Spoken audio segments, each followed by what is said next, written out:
Right folks, welcome back to the channel and to this next episode of the Cult Uprising.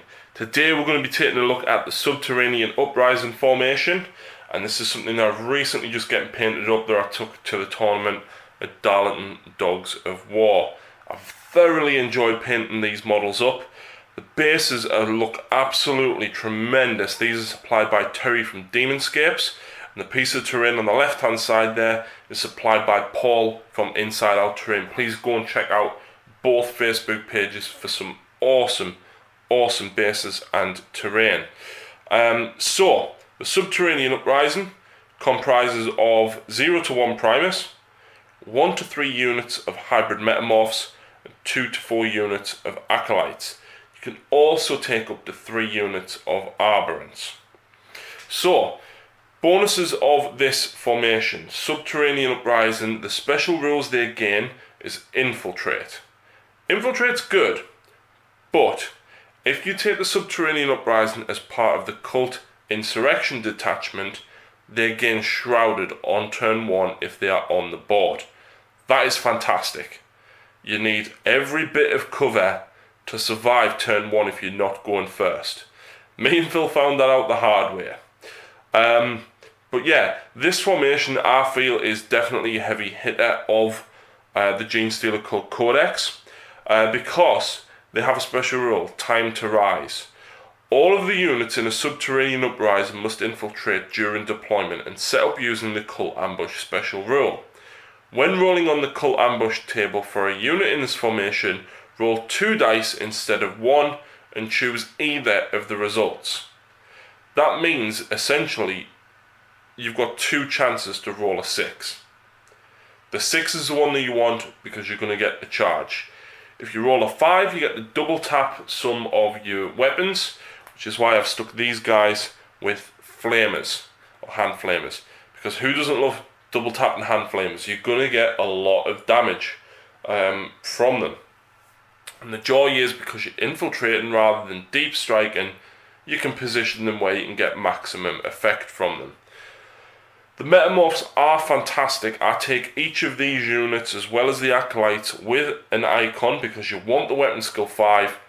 Everything has rending. Everything.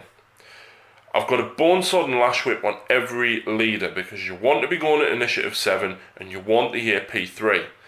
If you happen to roll a 6 to wound with that instant death, that is absolutely, it's critical. Your characters do become expensive this way, but if you get them where they want to be going, they will make mincemeat of whatever they touch nearly. I've thought about adding 2 special weapons to each of the Acolyte squads, but for the moment I've decided against it because the special weapons, although they are very good, are 25 points each on an 8-point model, which becomes very expensive very quickly. So I would save them for your summoning. So if we have a quick look around, I have got, like I said, 3 units of Acolytes, and I've got a unit of Metamorphs in there as well. So let's just take a bit of a closer look.